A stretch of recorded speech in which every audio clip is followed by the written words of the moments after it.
আজকের গল্প দুলেন্দ্র ভৌমিকের লেখা মামার বিশ্বকাপ দর্শন।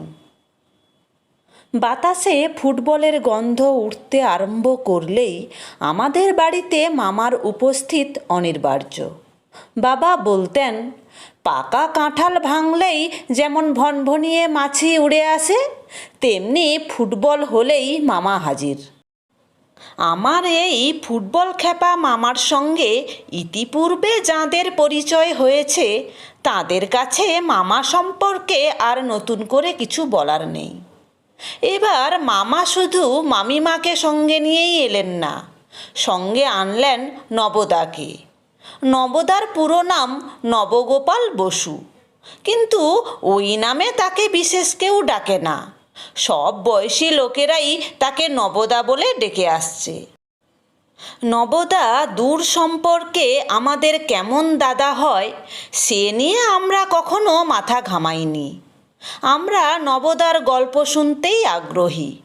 মামা সম্পর্কে নবদা বলে, মামা ফুটবলের খেপা, কিন্তু খেলাটার মাথা মুন্ডু কিছুই বোঝে না, বোঝবার চেষ্টাও করে না।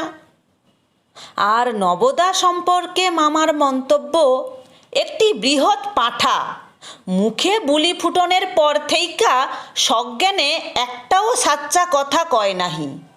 লোকে ব্যাংক থেইকা ওভারড্রাফট নেয়, নবটা মিথ্যার ওভারড্রাফট লয়।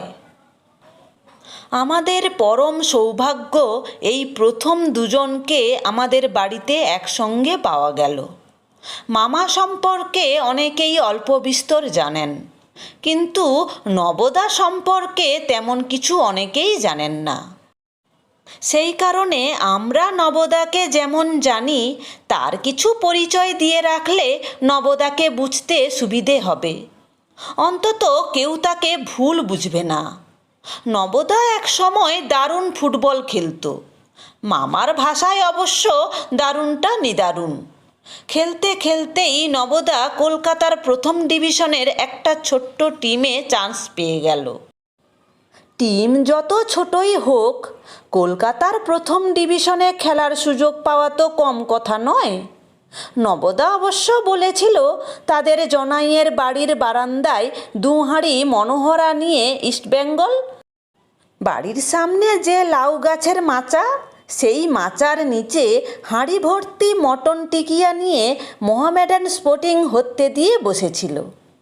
কিন্তু নবদা টাকা এবং খাদ্যের লোভে আদর্শচ্যুত হয়নি। সবাইকে 1 গ্লাস করে ঘোলের শরবত খাইয়ে করজোড়ে বিদায় করেছিল। বিদায়কালে প্রতিশ্রুতি দিয়েছিল, ইস্টবেঙ্গল, মোহনবাগান এবং মোহামেডানের বিরুদ্ধে আমি অন্যদের দিয়ে গোল করাবো, কিন্তু নিজে কখনো গোল করব না। নবদার এই কথা শুনে মামা মন্তব্য করেছিলেন, নব একটা ব্যাপারে সাচ্চা কথা কইছে, প্রতিশ্রুতি অক্ষরে অক্ষরে পালন করছে। 1 বছরই খেলছিল, মোট 10টা খেলায় মাঠে নাইমা 8 বারের বেশি পায়ে বল ঠেকাইতে পারে নাহি। আমি তো চোখে বাইনোকুলার লাগাইয়া গোটা মাঠে ভাগ্নেরে খুঁজি, কোথায় আমার নব? হেই নব 1 বছর কলকাতা মাঠে খেইলা, পরে শুনি নিজের গ্রামে গিয়া কোচ হইয়া বইছে। নবদা নিজের গ্রামে এখন ফুটবলের কোচ। এইবারে বিশ্বকাপে নবদার নাকি ফ্রান্স থেকে নিমন্ত্রণ এসেছিল, কিন্তু শেষ পর্যন্ত আর যেতে পারেনি। না যাওয়ার কারণটাও বড় বিচিত্র। বিশ্বকাপ শুরু হওয়ার কিছুদিন আগে নিজের বাড়ির আম গাছ থেকে নাকি 1.5 কিলো ওজনের একটা ডাঁসা ফজলি মাথায় পড়ে।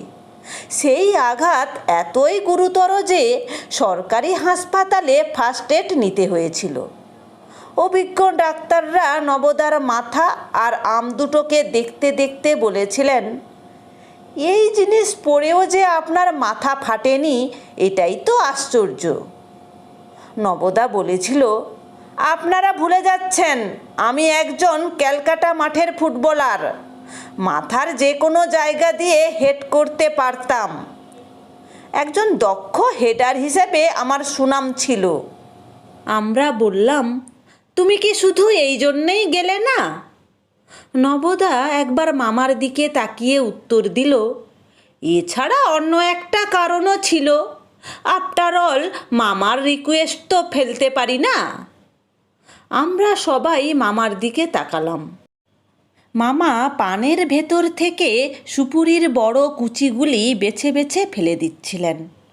মামা আমাদের দিকে না তাকিয়েই বললেন, সারা জীবনে পায়ে বল লাগাইতে পারলি না, তুই আবার হেডার। তবে আমার যদি টাকা থাকতো তাইলে তোরে আমি ফ্রান্সে পাঠাইতাম। তোর পক্ষে এখন কলকাতার থেইকা ফ্রান্স নিরাপদ। নবদা ফুঁসে উঠে বলল, ফ্রান্স নিরাপদ? কলকাতা নিরাপদ নয় কেন? তুমি কি বলতে চাইছো মামু? মামা পান মুখে দিয়ে চিবোতে চিবোতে বললেন, ফ্রান্সে তো তোরে কেউ চেনে না, তোর ভাষাও বুঝবো না।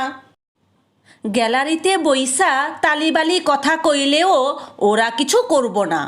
মানে গ্যালারির মধ্যে কিলচর খাইয়া মরণের ভয় ছিল না, শুধু এইখানে আছে। তাই কই কি কথাটা কম কইস। নবদা সোফা থেকে দুম করে উঠে দাঁড়ালো, কোমরে হাত দিয়ে বলল, হোয়াট ডু ইউ মিন মামু? তুমি কি বলতে চাইছো? মামা পিচ করে পানের পিক ফেলে বলেন, আগে ইংরেজি কয়, পরে আবার নিজেই অনুবাদ কইরা কয়। ভাইগনা, আমি খালি বলতে চাইতাছি দিনকাল ভালো না, মানুষের সহনশীলতা বেজায় কইমা গেছে। দেশের দাদারা দিবা রাত্র তালিবালি কথা কইতাছে। তুই আর এর মধ্যে ফুটবল লইয়া তালিবালি কথা কইয়া পথে ঘাটে মাইর ধইর খাইস না। নবদা হঠাৎ উত্তেজিত হয়ে বললে, জাস্ট এ মিনিট, 1 মিনিট। ইংরেজি বলেই সঙ্গে বাংলা বলাটা নবদার স্বভাব। আমরা এবার হেসে উঠতেই নবদা ধমকের সুরে আমাদের বললেন, ডোন্ট লাভ, হেসো না। নবদা প্যান্টের পকেটে হাত দিয়ে একটা খাম বার করে মামার দিকে এগিয়ে দিয়ে বলল, বলো তো এটা কি? মামা খামটার দিকে তাকিয়ে বললেন, একটা খাম। নবদা বেশ গর্বের গলায় বলল, খামের কোনায় কি লেখা আছে? মামা খামটার কাছে চোখ এনে বললেন, নবদিগন্ত। তুই কি নতুন ফ্ল্যাট কিনবি নাকি? নবদা বলল, কেন, ফ্ল্যাট কিনবো কেন? মামা বললেন, ফ্ল্যাট বাড়ির কমপ্লেক্সগুলোর ওই রকমই নাম হয় কি না? নবদা খামের ভেতর থেকে একটা চিঠি বার করতে করতে বলে, এটা একটা সাপ্তাহিক কাগজের নাম। এই কাগজে বিশ্বকাপ নিয়ে আমাকে বিশেষজ্ঞের মতামত লিখতে হবে। মামা বিষম খেয়ে বললেন, কাম সারছে, জনাই থেইকা তুইও ডাক পাইলি? নবদা চিঠিটা আমাদের দেখাতে দেখাতে বললেন, এমনি পাইনি মামা, মনে রেখো আমি কলকাতা মাঠের একজন এক্স ফুটবলার। মামা বললেন, তোরা আমারে 1 গ্লাস ঠান্ডা জল খাওয়া, ভাগ্যিস এই দেশে বাংলা কাগজ কম, যদি 100-3 থাকতো তাইলে তো বিশেষজ্ঞের আকাল পড়তো। তবে ওর একটা সুবিধা আছে। নবদা তার ব্যাগ থেকে বাদামি কাগজে মোড়া একটা প্যাকেট বার করতে করতে বলল, কিসের সুবিধে? মামা বললেন, তুই তো সপ্তাহে 1 দিন লিখবি, রোজকার কাগজে রোজ যা লিখবো সেইগুলি দিব্যি টুইকা দিতে পারবি, লোক অত মনে রাখবো না। আমি বললাম, নবদা তোমার ওই প্যাকেটে কি আছে? নবদা বললেন, চুইংগাম, টিভিতে খেলা দেখার সময় কাজে লাগবে। মামা সঙ্গে সঙ্গে বলে উঠলেন, নবরে যে আমি পাঠা কই হেইটা কি সাধে কই? খেলবো ওরা, আর নব চুইংগাম চেবাইয়া দাঁতের পাটি আলগা করব।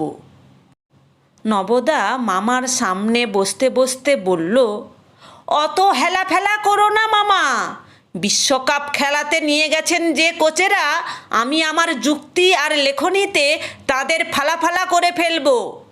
ওদের প্রত্যেকটা ভুল আমি ধরে দেব। মামা বললেন, এইটা তুই ভালোই পারবি। অন্যের ভুল ধইরা মুখে আর কলমে তুলোধনা করতে বাঙালির চাইতে আর কেউ ভালো পারে না। ভাইগনা, তুই বাঙালির মান রাখ।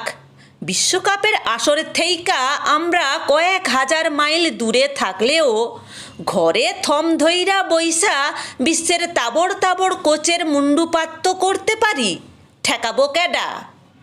এই বঙ্গের পথে ঘাটে এখন বিশেষজ্ঞের হুড়াহুড়ি। আমাগো অন্নদা মাসি 12 বছর বয়স থেইকা দেওয়ালে ঘুইটা দেয়। আজ পর্যন্ত একটা ঘুইটাও আকারে পারফেক্ট গোল করতে পারে না। হেই মাসি টিভির সামনে বইসা কয়, সাহেবগুলার নিশানা ঠিক না। রোনাল্ডো থেইকা মাথা কামানো খেলোয়াড় দেখলেই কয়, দাদা ওগরে কি এই বয়সে পৈতা হইল? মাথা কামাইছে কেন? কিছুই কন যায় না। কোন এক দিগন্ত থেইকা বিশেষজ্ঞের মতামত দেওয়ানের জন্য হয়তোবা অন্নদা মাসির কাছেও প্রস্তাব আইতে পারে। আমরা চুইংগামের প্যাকেটের দিকে হাত বাড়াতে যাওয়ার আগেই নবদা প্যাকেট খুলে সবাইকে দিয়ে অবশেষে বলল, মামু চলবে নাকি? মামা বললেন, বেবাক দাঁত বাঁধাইয়া ফেলাইছি, ওই দাঁতে চুইংগাম চলবো না। এখন ঘাটে যাওন অবধি গামটুকু রাখতে পারলেই বাঁচি। রাত্রি 9:30টার খেলা দেখার আগে নবদা মামাকে বলল, আমার লেখার একটু নমুনা শুনবে? মামা একটা চেয়ারে হেলান দিয়ে বসেছিলেন। চেয়ার থেকে নেমে নিচে বসতে বসতে বললেন, একটু শোনা। নবদা বলল, একটু কেন? মামা বললেন, একটু দিয়া শুরু করি, সহ্য করতে পারলে পুরোটা শুনুম। আমরা বললাম, মামা আপনি চেয়ার ছেড়ে নিচে বসলেন কেন? মামা উত্তর দিলেন, নবর ভাষার বেগ সহ্য করতে না পাইরা যদি চেয়ার উল্টাইয়া পইড়া যাই, সেই কারণে চেয়ার ছাইড়া নিচে বসলাম, এতে পতনের আশঙ্কা নাই। নবদা তার ব্যাগের ভেতর থেকে কয়েকটা কাগজ বার করে বলল, ডোন্ট টক, কেউ কথা বলবে না, আমি পড়া শুরু করছি। মামা বললেন, ওরে তোরা দরজা জানলা বন্ধ কইরা এলাকায় কারফিউ জারি কর, নব এখন বিশেষজ্ঞের মতামত দিতেছে। নবদা কেমন লিখেছে সেটা শোনার জন্য আমাদের বেজায় আগ্রহ হচ্ছিল। আমরা বললাম, নবদা তুমি কোন ম্যাচটা নিয়ে লিখেছ? নবদা বললেন, প্রথম লেখাটায় আমি বিশেষ কোনো ম্যাচ নিয়ে লিখিনি। যে কটা খেলা হয়ে গেছে আমি তারই পরিপ্রেক্ষিতে সবার ভুলগুলো ধরিয়ে দিচ্ছি। নবদা একজোড়া চুইংগাম মুখে দিয়ে চিবোতে লাগলো। মামা বললেন, খেলনের সময় চুইংগাম চিবোয়, এ যে দেখি পড়ার সময়ও চিবাইতে আছে। নবদা শুরু করলেন, ব্রাজিলের খেলার মধ্যে ওয়ান টাচের ছন্দটা আর নেই। রোনাল্ডো বুদ্ধি দিয়ে খেলতে পারছে না। ব্রাজিলের কোচের বড় ভুল টিমটাকে রোনাল্ডো নির্ভর করে ফেলা, অথচ রোনাল্ডোর মধ্যে সেই রিফ্লেক্স নেই। আমি যখন খেলতাম আমার পেছনেও 2 জন পাহারাদার বসানো হতো। আমি তাদের যেভাবে বোকা বানাতাম রোনাল্ডো তা পারছে না। এই পর্যন্ত পড়ার পর মামা চিৎকার করে বলে উঠলেন, ওরে তোরা পাগলাডারে থামা। ও যখন খেলতো পয়লা দিনেই ওর খেলা দেখার পর মাঠের একটা মাছিও ওরে গার্ড দিত না। নবদা গর্জে উঠে বলল, আমি কি ভুল লিখছি? মামা উত্তর দেন, বাগজোলা খালের মশা যদি গির অরণ্যের সিংহের লগে নিজের তুলনা করে তাইলে কি মনে হয় জানস? নবদা বলল, কি মনে হয়? মামা বললেন, মনে হয় তোরে পাগলা গারদে পাঠাই, নয়তো তোর হাত থেইকা বাঁচনের লেইগা আমি গারদে ঢুকি। নবদা পড়া বন্ধ করে বললেন, এসব নিয়ে তোমার সঙ্গে আলোচনা করতে চাই না, এখন খেলা শুরু হবে, খেলাটা আমায় স্টাডি করতে দাও। খেলা শুরু হওয়ার পর নবদা প্রথমে কোলে বালিশ নিয়ে বসল। সামনের টেবিলে কাগজ, 2 রকমের কলম, জলের গ্লাস, চুইংগাম, স্টপওয়াচ। মিনিট 3 খেলা হওয়ার পরই নবদা ঘর ঝাড়ার লম্বা ফুল ঝাড়ু নিয়ে এলো। আমরা বললাম, এটা দিয়ে কি হবে? নবদা বলল, তোদের, বিশেষ করে মামাকে এই ফুল ঝাড়ুর সাহায্যে পয়েন্ট করে করে দেখিয়ে দেব কোথায় কি ভুল হচ্ছে। এটাকেই বলে চোখে আঙুল দিয়ে দেখানো। মামা বিশেষ কিছু বললেন না। নবদার টেবিলের দিকে তাকিয়ে বললেন, নব তো দোকান সাজাইয়া বইছে, ও খেলা দেখব না দোকানদারি করব? খেলার মধ্যে উত্তেজনা যত বাড়ে নবদার চিৎকার তত বাড়ে। চিলির সালাস যখন বল নিয়ে ইতালির বক্সে দুরন্ত গতিতে ঢুকছে, তখন নবদা ফাটিয়ে চিৎকার করে বলছে, সালাস, বাঁ দিকের পোস্টে মার, বাঁ পায়ে নে। গোলটা যখন হলো না, তখন আমাদের ঘরের মধ্যে যে কি ঘটল তা প্রথমে বোঝা গেল না। দুপ করে একটা আওয়াজ, তারপরই পাখার হাওয়ায় ঘরময় ছড়িয়ে পড়তে লাগলো তুলো। ব্যাপারটা কি সেটা বুঝে ওঠার আগেই মাসিমা আর্তচিৎকার করে বলে উঠলেন, আমার নয়া বালিশটারে নব ফাটাইয়া ফেলাইছে, রাইতে মাথায় দিমু কি? মাসিমার বালিশ ফাটানোর শোকে আমাদের তখন কর্ণপাত করার অবস্থা নয়। আবার একটা বল ধরে চিলির ক্যাপ্টেন জামরানো যখন ইতালির 2 ডিফেন্ডারকে পেছনে ফেলে ছুটছে, আর কোনাকুনিভাবে বক্সের কাছে ছুটে এসে যাচ্ছে গোল পিপাসু সালাস, তখন কাঁচের টেবিল নিয়ে হুড়মুড়িয়ে পড়ল নবদা। মামা চিৎকার করে বলছেন, ঘরের মধ্যে যা ঘটে ঘটুক, আমি টিভি থেইকা চোখ সরামু না। আমার দিদিমা বেড়াল তাড়ানোর ডান্ডা এনে নবদার পিঠে বসিয়ে দিয়ে বললেন, অতিশাইরা, খেলা হয় ফ্রান্সে, তুই কেন কাঁচের টেবিলটার উপর উইঠা খাড়াইয়া নাচতে আরম্ভ করলি? এত দামের টেবিলটা তো ফুটি ফাটা হইয়া গেল। এই ঘটনায় নবদাকে খুব একটা বিব্রত দেখালো না। সে বলল, লেখার টাকা পেয়ে তোমার টেবিল আমি করে দেব। আসলে জামদাংনি যেভাবে অ্যাটাক বানালো। আমরা বলি, জামদাংনি কাকে বলছো? উনি তো জামরানো। নবদা বলল, ওই হলো। হাফ টাইমে মামা ঘরের দিকে চোখ বুলিয়ে বললেন, নব যেরকম দাপাদাপি আরম্ভ করছে, তাতে খেলা শেষ হওয়া পর্যন্ত ঘরের কিছুই আস্ত থাকবে না। আমার মাথাও লাথি দিয়া ফাটাইয়া ফেলাইতে পারে। তোরা বেবাকে মিল্লা নবর হাত পা বাইন্দা ফেলা, নইলে শরীর অক্ষত রাইখা খেলা দেখন যাইব না। খেলা যতক্ষণ চলে নবদার মুখ আর হাত দুটোই সমানতালে চলতে থাকে। দিদিমা তাঁর কাঁচের টেবিলটার শোক তখনও ভুলতে পারেননি।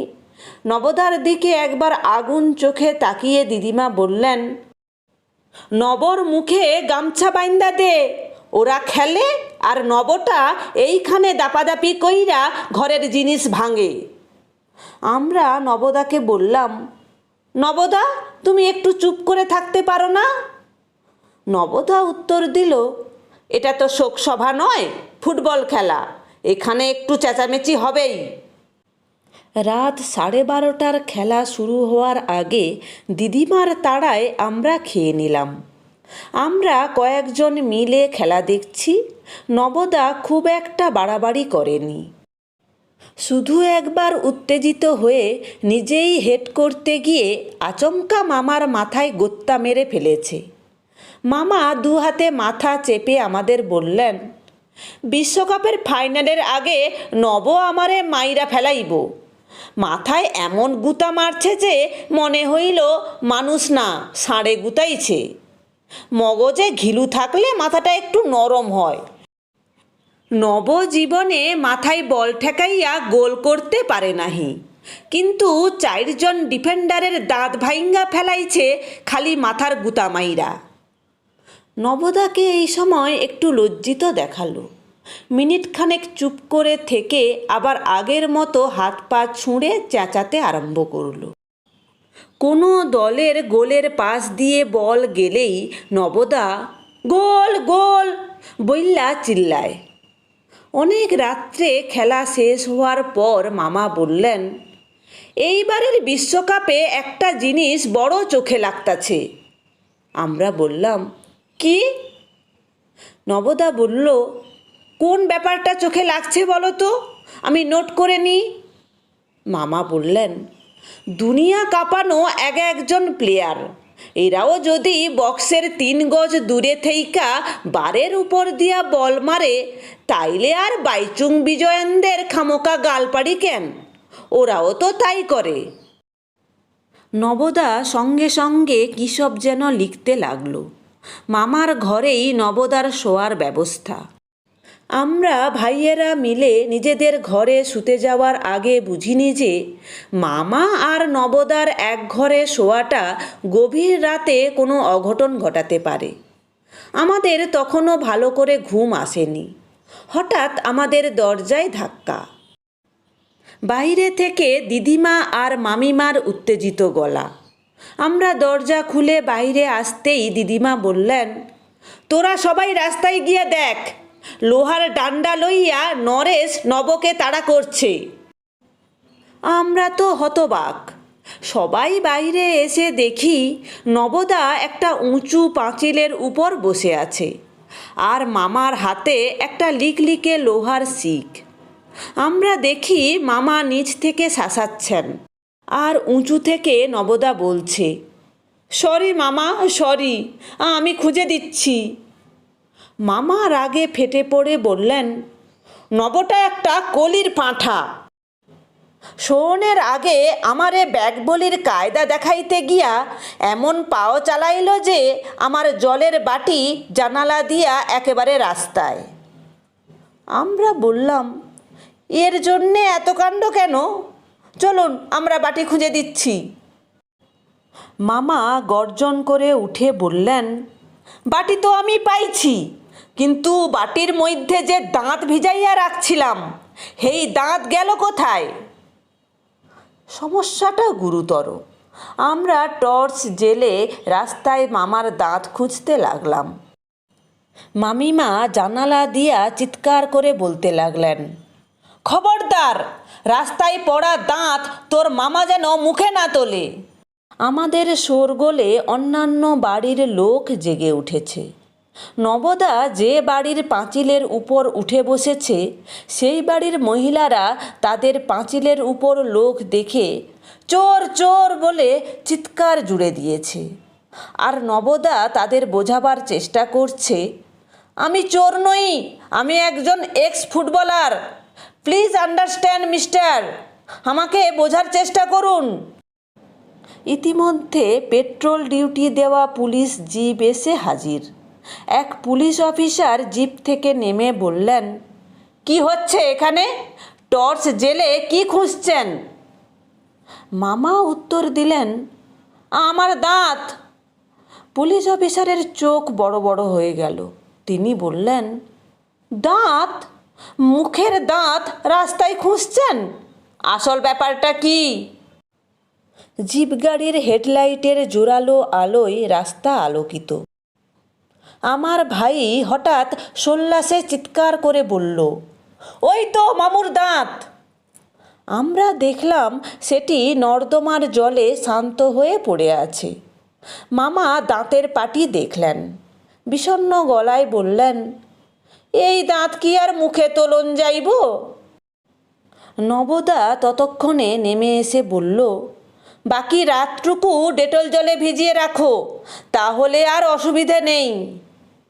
দিদিমা আর মামিমা প্রবল আপত্তি করলেন। মামিমা বললেন, ওইটা নবর মুখে ঢুকাইয়ে দে। দিদিমা বললেন, কলকাতায় খোলা ম্যানহোলের অভাব নাই, 2 পা হাঁটলেই পাবি। তার মধ্যে ওই দাঁত আর নব, 2টারে ফেলাইয়া দে। মামা নবদার দিকে তাকালেন, ঠোঁটে হাসি। এগিয়ে এসে পিঠে হাত রেখে বললেন, আর রাগ নাহি, তোর ব্যাগ ভলিটার কথা ভাবতাছি। 2x1 ফুটের জানালা দিয়া তুই তো বাটিটারে ঠিক বাহিরে পাঠাইতে পারছস। তোর এই জিনিসটা আমাকে মুগ্ধ করছে। এই দেশের কত পোলা সুযোগ না পাইয়া বইসা গেল। বাহিরে তখন রাত শেষের মৃদুল হাওয়া। নবদার কাঁধে হাত দিয়ে মামা এগিয়ে যাচ্ছেন বাড়ির দিকে। আমরা তখন দাঁত পাহারায় দাঁড়িয়ে। সবাই ভালো থেকো, সুস্থ থেকো। গল্পটি ভালো লাগলে লাইক, কমেন্ট এবং শেয়ার করো। আমার চ্যানেলের নতুন বন্ধু হলে চ্যানেলটি অবশ্যই সাবস্ক্রাইব করে রেখো। ধন্যবাদ।